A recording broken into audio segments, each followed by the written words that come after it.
अगर आप समीक्षा अधिकारी, सहायक समीक्षा अधिकारी एग्ज़ाम की तैयारी कर रहे हैं और अभी तक आपने सिलेबस को नहीं देखा है, तो आप सबसे बड़ी गलती कर रहे हैं। अगर कोई भी एग्ज़ाम निकालना होता है तो सबसे पहले हमें सिलेबस और प्रीवियस ईयर क्वेश्चन को देखना होता है।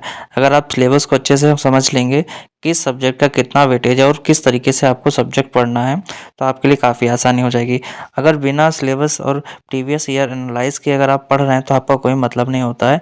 आपको नहीं मालूम चलेगा कि किस सब्जेक्ट में आपको किस तरीके के क्वेश्चन पढ़ने हैं और कितने क्वेश्चन आते हैं, तो कितना किस सब्जेक्ट को टाइम देना है। ठीक है, तो इस वीडियो में हम बात करेंगे कि देखने वाले हैं कि सब्जेक्ट का वेटेज कितना है और आप किन सब्जेक्ट पर फोकस करके अच्छी अपनी पकड़ मजबूत कर सकते हैं इस एग्ज़ाम पर। चलिए देखते हैं सब्जेक्ट का वेटेज कितना है आपका। तो अगर यहाँ पर आप करंट अफेयर देख पा रहे हैं तो सबसे टॉप पर बना हुआ है। तो करंट अफेयर के लगभग 25 क्वेश्चन आपको 24, 25, 28 तक जाते हैं जब भी पूछने पर आ जाएँ, तो सबसे ज़्यादा आपको करंट अफेयर पर फोकस करना है। और दूसरा आपका सब्जेक्ट वेटेज वाला हो जाता है ज्योग्राफी। ज्योग्राफी लगभग 15 से 18 क्वेश्चन पूछे जाते हैं, इसका एवरेज आपका लगभग 16 क्वेश्चन का है। ठीक है, अगर आप हिस्ट्री के बारे में बात करते हैं मॉडर्न की और मिडिवल और एंशिएंट, तो मॉडर्न का ज़्यादा इसमें पूछा जाता है, इसका एवरेज भी 16 ही आता है, लगभग 15 से 18 क्वेश्चन रहते हैं। ठीक है, तो आपको हिस्ट्री पर स्पेशल फोकस रखना है। हिस्ट्री आप स्किप नहीं कर सकते हैं और हिस्ट्री में आपको जो क्वेश्चन पूछे जा रहे हैं उस पर अच्छा खासा ध्यान देना है।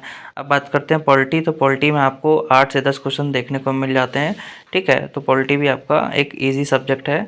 इकोनॉमी आपको लगभग 8 से 10 क्वेश्चन आपको इसमें मिलेंगे। ठीक है, इसमें अगर आप साइंस एंड टेक का देख पा रहे हैं तो काफ़ी अच्छा खासा इसका वेटेज है। साइंस एंड टेक्नोलॉजी के लगभग 15 से 20 क्वेश्चन आते हैं, तो कभी 18, कभी 16, तो ऑन एवरेज इसका 16 आपका क्वेश्चन मान लीजिए साइंस एंड टेक्नोलॉजी में। इन्वायरमेंट के बारे में बात की जाए तो इन्वायरमेंट पे भी अच्छा खासा फोकस करना होता है आपको। 7 से लेके 10 तक क्वेश्चन फ्लैक्चुएट होते हैं, तो एवरेज इसका 7-8 क्वेश्चन रहता है। ठीक है, रीजनिंग और क्वांटिटेटिव एप्टीट्यूड के लगभग दोनों के 10 क्वेश्चन आपको देखने को मिलते हैं। ठीक है, और मिसलेनियस के बारे में बात की जाए तो 5 ये भी आ जाते हैं। यूपी स्पेशल आपको फोकस करना पड़ेगा। यूपी स्पेशल में लगभग आपको 9 से 10, 12 क्वेश्चन तक देखने को आपको मिलते हैं। ठीक है, आप स्क्रीन पे देख रहे हैं जैसा कि आपका करंट अफेयर, ज्योग्राफी, हिस्ट्री, ठीक है, इंडियन पॉलिटी और साइंस एंड टेक्नोलॉजी, इनका अच्छा खासा वेटेज है, आप इसको स्किप नहीं कर सकते हैं। और आपको करंट अफेयर में थोड़ा मेहनत करना पड़ेगा, थोड़ा फैक्चुअल आता है इसका पेपर। ठीक है, आपको पॉलिटी एक अच्छा खासा स्कोर कर सकते हैं। इकोनॉमी, ठीक है, इजी पड़ता है आपका, और साइंस एंड टेक थोड़ा इजी पड़ता है आपको।